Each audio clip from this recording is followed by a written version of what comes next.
Amen.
Merci.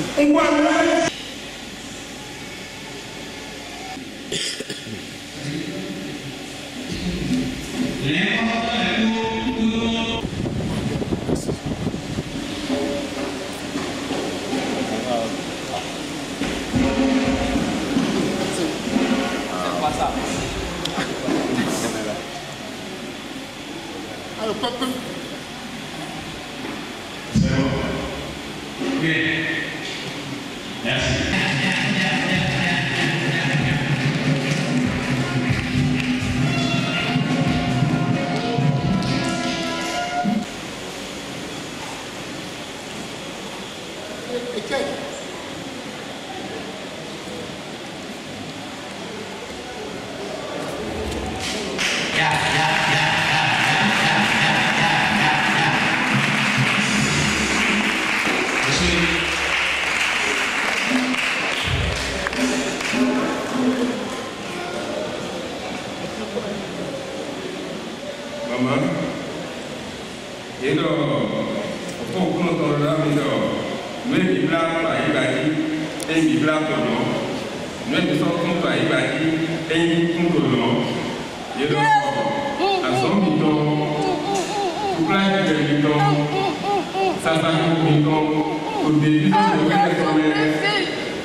Azanga Grega, la messienne, qui s'est d'accord avec la raison, pour une deuxième domaine.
Excellences, le pasteur de l'Académie à Lyon, chef mondial de l'Église de Excellences, pasteur Apollinaire Guénois, président région Guinée.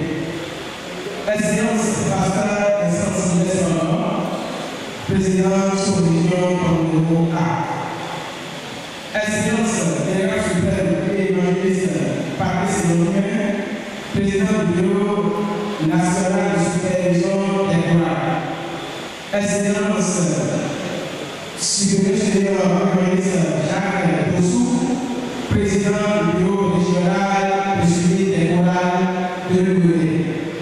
Chers membres du bureau permanent des chargés de la sous-région Congo-A, chers chargés de la sous-région Congo-A, chers maîtres de cœur adjoints, surveillants généraux de la sous-région.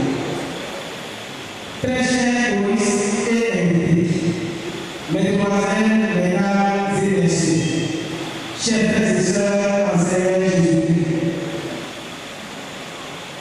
en nous souhaitant la venue, je voudrais vous prier de bien vouloir relever pour qu'ensemble nous observions une minute de silence en mémoire de nos maîtres de cœur, choristes célibataires disparus depuis le début de cette œuvre de Coran.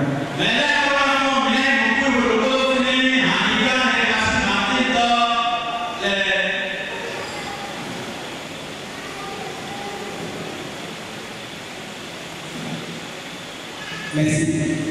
Assoyez-vous. De l'ancien fidèle, police et invités, permettez-moi de vous adresser les sincères remerciements du bureau de suivi des Corans de la sous-région Congo-A pour avoir accepté d'effectuer le déplacement de ce jour en dépit de vos multiples occupations. Cela témoigne, j'en suis convaincu, de l'intérêt que vous accordez à la présente cérémonie de remise d'instruments musicaux au profit des Corans de la sous-région et surtout de la considération que vous portez pour le bureau de suivi des Corans de la sous-région Congo-A. Mesdames, messieurs, je crois que nous devons rendre grâce au Seigneur. Nous devons rendre grâce au Seigneur qui nous a permis de nous rendre sur ces lieux ce matin. Gloire, honneur, magnificence à son nom pour le grand Messie. Vous comprendrez tous avec moi que la louange est très chère pour Dieu. C'est alors dans le but d'amener les Corans à acquérir des instruments musicaux dignes du nom pour bien assurer cette norme et cette mission qui est de louer, de magnifier le Très-Haut, que cette fête a été initiée par l'ancien bureau de suivi des Corans que je demande d'applaudir en l'occurrence son président.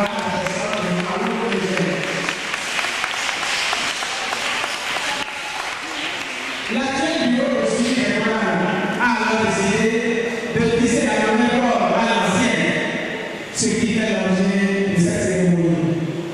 J'avoue que la tâche n'est pas facile, mais quand Dieu est en contrôle, rien n'est impossible.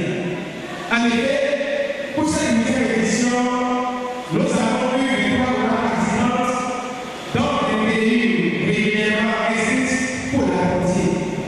C'est le moment de remercier le président du bureau de suivi des Corans de la sous-région à la personne du supérieur, de suprême évangéliste Arnaud Akabano.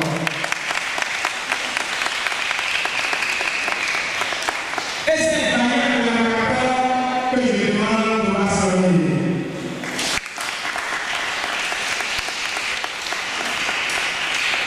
Nous devons remercier spécialement les polices, les comités de formation de ces Corans participants pour avoir permis à leur Coran de faire partie des heureuses du jour.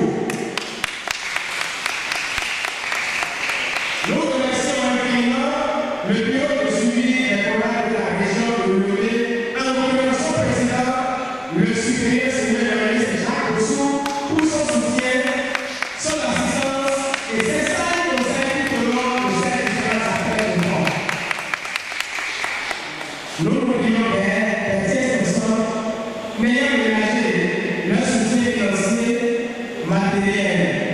morale et spirituelle pour la réussite de cette fête. Puisse le Seigneur Tout-Puissant accorder à nous tous sa bénédiction et sa grâce. Amen. Vive l'Église du Père Céleste, vive la région de l'Union, vive la solution de gloire, vive le Dieu de la supérieur des gloires, vive le Dieu de la supérieur des gloires de l'Union, vive le Dieu de celui des gloires de la solution de gloire. Je vous remercie.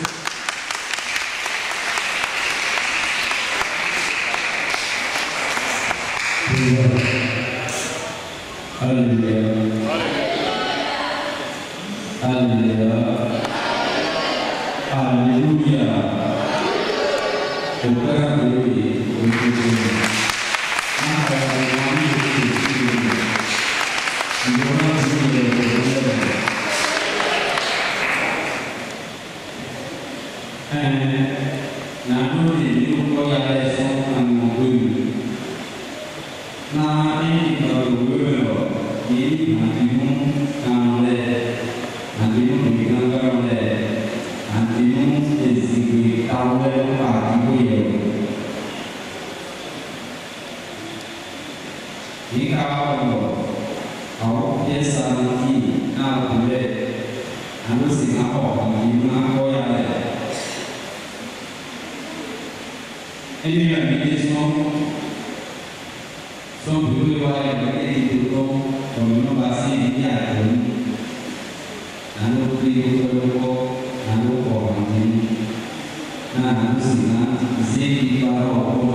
et nous ne pouvons pas garder.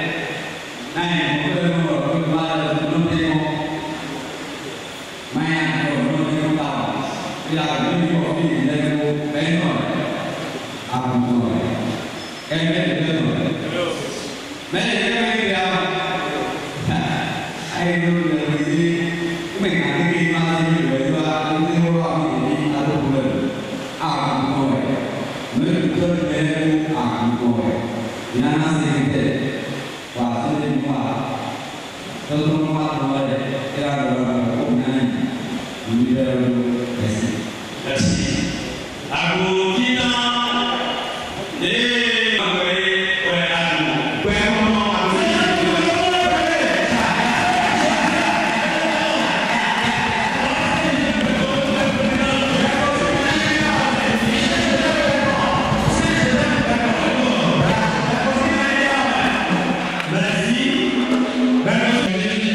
Jésus Christi. Michael wiwe. Igo grand yetu eto jiaga. Alléluia. Na wenwe mijuro eje ibasiroji. Fiwe mino mo plewebe. Wa no ko mi ko adi àwọn pa lo to le wa. Bo mi edo aya je mi ma. Mi basin le kwa aya je ko gigo da hore ko. O je so di vie mi to taklina. Nije we do mi ton le me. Okuna àwọn pa lo to yi. Clan yo mi ton le do wiwe. Ni o to ni ko do mi to le me. Ni o to ni do aholu. O di ke we mi du to egbe. Nukun mo pe ni so ga mo le bo le to jijo mo. Gigo to ni do aholu. Jesu ton tu. Jo mi on Jesu Kristo. Wọ́n jí pé yẹ̀wò tó gan òun kó tán kòndó pọ̀ bíbọ̀ wọ́n tán kó èmi bá sílẹ̀ kó àṣẹ ní kòndéjì tó dín kúrò kíkà dùn yìí Jésù tó ń tù níṣẹ́ tó ní kọ́ Jésù Kristo ma. Hallelujah, hallelujah, hallelujah, hallelujah, hallelujah, hallelujah. Nyewé no yin Awatagan Félix, maître de cœur à Goun, Saint-Michel à beaucoup centre Titaton. To Hambon Kame, to beaucoup. Ni ouais trésorier, Akba BRC Porto Novo Zou, attends, ni ouais Akba là heta. Donc mbasi to 1978. Eko depere to akono to pa ouais no mbasi to welo. Donc aguma baja to tan lo me. Agunji bilete lo, welo agunjo to wekezo lo me. Agumi to ya agutitan he oshofa bile ube buji rambo ahun. To beaucoup kame. Donc mile we aguno si o vititan heji ni mate do peja we mile we vititan o mele ko enyo ne o donc mi do gbeto le pona agusi senwe o noto agunle bona le ayihon we bon e so to ayihon lo le we ni mi la ko gbero me di e ma so gbedo itole me bon mi ka so to koya me mi so yin hanjigan maître de cœur bon mi o wa so kole mi so basi konkule to so agba mi holen gan na hanjigbere si côté mi o to hanjigbere bo to tana edin o ipe gban pon we mo to azonlogo mi o basi album awe nko ke yowo ke gunle yo do agban bi bayi o ye konda dogo ton eteme mi o be do gbo o to loji bo yi mi o wa zo mo ko to le ta ha bi ji bo lo le to ha me na mi ji kan ti tan do honji no to ni wa hun ga hon na mi honji no to ni wa hun ga hon akorun da wa ja hono ti ni wa hun ga hon ma Jesu de mi jene bo so aji lebo Jesu Christ we do wen de mi bo dora mi ni do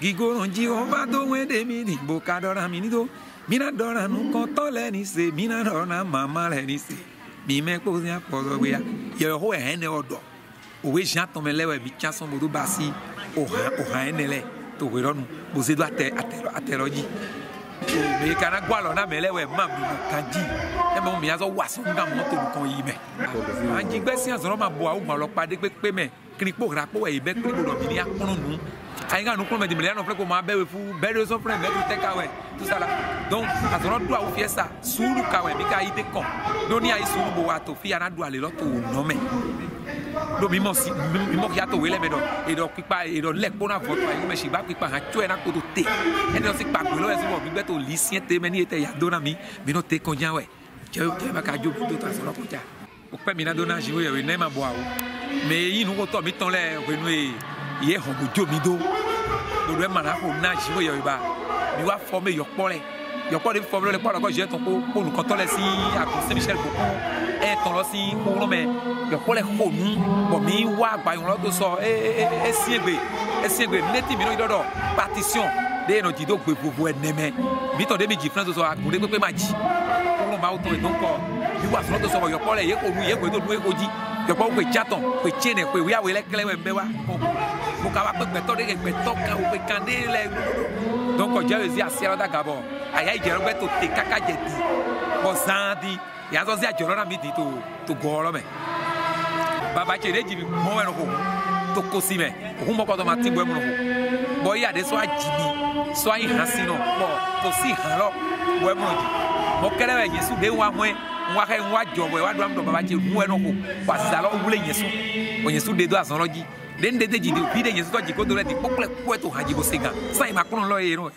ibe kporo bai na asisa lo to me mo to gbon lo mo yi we den te fi di lo de to ko ya lo me n'a pas tout possible l'interpolon au piqué des disons ok mais et de la oison de wa et mais voilà quoi on gagne sous parce que fille n'est pas goûté n'est bien baï bon qui a donné sous des azons ouais si bas ou tout nous toi c'est ça mais on a donné pour oh hando quoi train mais quand ils sont là dans rien il dit qu'à boy milliardaire du monde pour quoi ton bilan soumis au frigo à foca et ton boy on est vite de ton proto et la diga et la roue et la hôpital et la batterie on est qui a commis ton dire ah mettre trophée à mon pied ton là to lait ouais to ouais hein sinon lait bon il a bio il a pas cassette là dit yesu bailo il a son bailo na jo ha kudo na e il a son yo mettre au diplôme et bon alors bidi et noaji il est yesu bailo ma na laisser na e bon il a jai to prendre là e quoi bien pour le répondre akulé digélé tito encore m'a dit que na nous contrôler mon propre instrument na choral et même bien des sons organisés au belo pour choral on a 50 000 pour bien bec prix pour na ba zido ni mi zido lo bo mi la wa so an lo ni akwa ma ha bo je kon azan mi na wlewe azan lo ko mi la ze do no adu ko lo di de mi ba ito so di bo ira go azan de lo ko ton sejo ne we na isnato agun ton ji lo ko mi ga do ba ye ne lo mi no ku e mi no be final mi no créer agba yo lele pour au demi final pour au final pour lo mi go do so di don egbe di si se lo ji e mi te di pe ira ti azan ma ko ton jo ne ndi aho ala kan ko to de go do agun le ma so mo ko do micro ho na mi ba chaku na ikwe photo file cassette o radio donc tout kala ngai so bi do de ni ne loton wa do bua lo na gunle si gbe kan ya gunle po do wa yin loton e me gunle po do ni be nu ko to le ni jale bo no segbe do alo na mi na ni do pipa ni man mo ajogan gbe lele na do pasiwe yewe de David Bailo boze fan gbe lele na mi so ka pa okun ro donc ouais mi do créer bo chakwero bo dun bayi wi wa lole san de na bejo la mele mi odu kuya mi do do lo donc édition 8e édition die mi odu do kuya lo kaka we pe cha to egbe cha to ba mi te to egbe ni bon ma na lo ko mi ato do kaka do ido do ko wen do mo lo mi u jojo ja di ton le po do vi mi ton le po yi di wewe mo na ni e gona wewe agidi bi bayi to koya me ira jodo nyewe sole ira jodo nyema idi me ko mati ira jo ne le do agidi lo suba wo fry sigba mi na do na e ko do we be ton e ri yun e ma ton me de kegbe ye wa bona wa zon e to bona mo ale to so ide me die bailo to bibeli me to so Davidi ide jihan to so lo ko mo ale iro lo si ko kaji e mi lo so te to egbe jewe na me to si na to si se ko mi ado ko mo nu kan to mi ton le ni gbo to le mi nyura do hora do ye ni ja le bodo wan yin mi ton na mi no po bodo du ko ye lo do ko ete otu akwelo akumulo yi 50 francs so me do wa ne pepe ezo be no yin awusi na ibo ibo juna no yin wan na mi to kote lo mi ka olo ma be je fi de church me ja mi na bedo ye ni ja le mo bai no di ko na mi mo ku ja le na mi na ni do no se ni se ta eto ji we se do no ko to akumulo sin ko e na iro e ma iro me de ke sin ko do azon lo gwa gun sin ko e no iro ton no ko to le mi na do ndo ye me vo masinga du ko iro donc il est déjà signé oui manami donc Dieu est là pour aider tout na na e kamesien bon mi adron do suprême évangéliste Arnaud Akramambo maire de cœur adjoint de la paroisse don de Dieu de la paroisse Saint-Joseph de Bécon, président du bureau de suivi des croix de la sous-région A de Porte-Novo. Je suis à la tête du bureau de suivi des croix de la sous-région A de Porte-Novo il y a 3 ans en septembre dernier. Avant que je ne prenne la tête de ce bureau, il y avait eu un bureau qui a eu à faire 17 ans, qui était présidé par le supérieur seigneur évangéliste Arnaud Eugène. Donc c'est de son initiative que l'organisation des appels de fonds permettant l'acquisition des instruments musicaux pour les chorales afin de donner voix à l'Éternel a été mis sur pied. Et donc à ma prise à la terre, lorsque les élections étaient faites, j'ai pris les rênes de ce bureau. C'est ma première édition. Donc le bureau ancien a déjà eu à faire 7 éditions. Actuellement, moi, c'est ma première édition qui vient de s'achever ce jour. Donc, comme on le dit, c'est donner la visibilité à la chorale céleste. Parce que nous avons constaté qu'il y a beaucoup de choses qui ne respectent pas les principes de l'idéologie spirituelle dans les chorales. Par exemple, ce n'est pas un secret pour tout le monde. On traite souvent les choristes d'impolis parce que nous sommes les représentants de la mission qu'exécutait le diable, Satan, comme le dit, dans les cieux avant sa chute. Donc aujourd'hui, nous devons comprendre que nous voulons restaurer la chorale, faire comprendre aux choristes, aux responsables de chorale, que là où il y a la louange, l'adoration, c'est la discipline. Un bon chantre, un bon choriste doit faire montre de discipline afin que ce qu'il fait, l'élévation qu'il donne à Dieu, soit dans la plénitude, dans la dimension du Seigneur. Donc voici notre première tâche. Secondo, nous voulons ramener les chorales vraiment à louer Dieu. Parce que nous avons constaté quoi? Vu la cherté de la vie, vu tout ce qui se passe, tout le monde veut que certes, les enfants deviennent intellectuels. Donc nous laissons la chorale, on ne se donne qu'aux activités de chorale, que les samedis, dimanches, mais les dimanches pour culte. Ce qui fait que nous ne rendons pas effectivement gloire. Nous voulons ramener les chorales à vraiment travailler, à vraiment s'adonner à cette noble tâche. Parce que parmi toutes les missions sur terre, la plus grande des missions, c'est la mission de la louange et de l'adoration. Voilà, donc pour ce cas, nous avons pensé, mis sur pied une compétition dénommée « À toi la gloire ». Et nous avons eu l'épilogue de seconde édition hier, où il y avait eu 3 chorales qui devaient en compétition. En fait, la compétition avait déjà 8 chorales dans 2 groupes de 4-4. Nous avons dégagé les 2 meilleurs de chaque groupe. Il y a eu quoi qui a signé forfait. Et pour la finale, donc, il y avait 3 chorales en finale et qui étaient en compétition. Et par la grâce de Dieu, nous avons pu dégager les 2 meilleurs que nous avons primés. Voilà. Bon, je ne peux pas détailler tout ce que nous avons déjà eu à faire depuis que nous sommes venus à la tête de ce bureau. Concernant la question de la transhumance des choristes, nous avons déjà réglé ce problème. Parce que dans notre sous-région, dans ma sous-région, en ce qui concerne les 32 paroisses qu'il y a dans la sous-région, aucun choriste ne peut aller faire culte sur notre paroisse sans l'aval de son maître de chœur et de son chargé. C'est-à-dire, je suppose si un choriste X de la paroisse A va sur la paroisse B, avant d'intégrer la chorale Y, doit prendre une demande d'autorisation de sortie de son maître de chœur. Donc si ces gens de pratique continuent, ça veut dire que les maîtres de chœur aussi sont en opposition avec le texte dans notre sous-région. Vous voyez, donc en ce qui concerne la transhumance des choristes, c'est un cas qui est déjà réglé dans notre sous-région parce que c'est ce qui se passe. Hein. Lorsqu'un choriste commet un forfait dans une chorale, il court, il file pour aller dans une autre chorale, il commet ainsi de suite et ça devient un schéma de une question de répétition partout dans les chorales. Donc nous avons déjà réglé ce problème. En ce qui concerne la sortie anarchique des instruments, actuellement, l'année 2018, nous allons faire la formation de la ressource humaine, la formation des maîtres de chœur, comment gérer leur capital humain dans la chorale et comment gérer leur bureau choral. Parce qu'il faut que chaque bureau choral ait un cahier de leurs instruments. Il faut qu'ils aient leur capital instrument dans un cahier, responsabilisé par quelqu'un. Là, avant que les instruments ne sortent, il faut qu'il y ait un contrôle donné. On va leur donner les astuces, comment faire pour gérer ces situations. Parce que moi, sur ma paroisse, aucun instrument ne sort sans l'autorisation du maître de chœur et du chargé paroissial. Tout ce que nous avons acquis, c'est la propriété de la paroisse. Ça n'appartient pas au maître de chœur, ça n'appartient pas à son adjoint, ni à un tiers choriste. Donc c'est la propriété de la paroisse. Il faut qu'il y ait ce qu'on appelle une rigueur.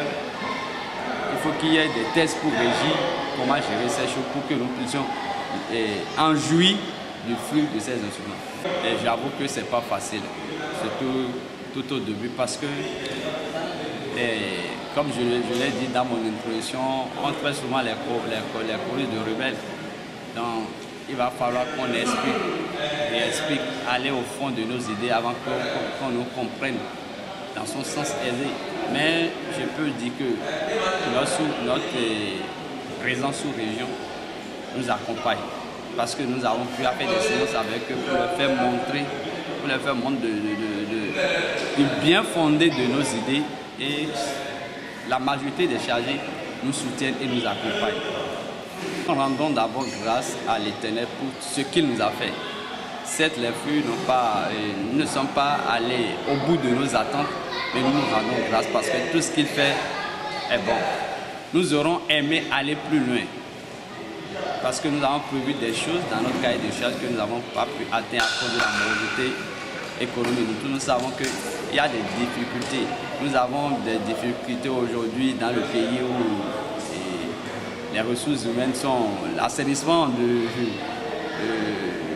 des finances. Vous le savez bien ce qui se passe dans ce pays. Donc, et ceux qui devaient nous accompagner normalement, beaucoup n'ont pas pu répondre. Ce qui fait que, bon, l'Éternel a fait ça, a eu sa gloire quand même. On a pu faire ce qu'on a pu faire. On veut que dans les éditions prochaines, que ça soit encore plus fertile que ça. L'édition prochaine, parce que cette année, nous avons eu à faire beaucoup de choses. Qu'ils vous souviennent que le BSC aussi a eu son propre album. Ça fait partie de notre cahier de charge de cette année. L'année prochaine, nous voulons mettre sur pied une chorale. Certes, la chorale existe, mais nous allons renforcer ses capacités. Une chorale, un chœur de beaucoup de personnes pouvant exécuter aisément nos cantiques. Parce que c'est encore le problème. Nous voulons faire sortir un album de nos chants en polyphonie. En polyphonie. Ajouter à cela, nous allons continuer sur les lancers. L'année prochaine, nous aurons à faire beaucoup de formations musicales pour nos maîtres de chœur. Parce qu'il y a beaucoup d'entre eux qui vraiment, ce qui concerne la musique en son vrai sens, c'est pas encore ça. Vous connaissez notre église, c'est l'esprit qui l'a désiré. Voilà. Mais même si l'esprit te désire, il faut faire des efforts pour que la tâche devant la grande amie soit bien accomplie. Merci. Que dès le bas âge, il faut s'adonner à la parole de Dieu. Je crois que quelqu'un qui accepte la parole, quelqu'un en qui il y a la parole, quelqu'un en qui vit la parole, devant certaines situations, fait preuve de sagesse. Donc j'exhorte mes frères, choristes, à la sagesse, à quitter la débauche, la fornication, le mensonge et l'absentéisme, de rechercher le travail bien fait, parce que nous rendons acquis la gloire à Dieu. Si chacun de nous pouvait savoir en lui, si un jour ce que nous pouvons faire pour rendre notre Seigneur heureux, je crois que lorsque nous allons nous réveiller, ce que nous allons faire, c'est de lui faire cette chose pour qu'il soit content. Parce que toute personne en qui il est content, la personne restaure la gloire, l'élévation, le bonheur et tout. Donc, nous exhortons surtout à la sagesse et à aller vers la parole de Dieu. Seule la parole restaure et édifie. Le premier évangéliste Arnaud Akramango, maître de cœur adjoint moral don de Dieu, de la paroisse Saint-Joseph de Brecon, président du bureau de suivi des croix de la sous-région A de Togo.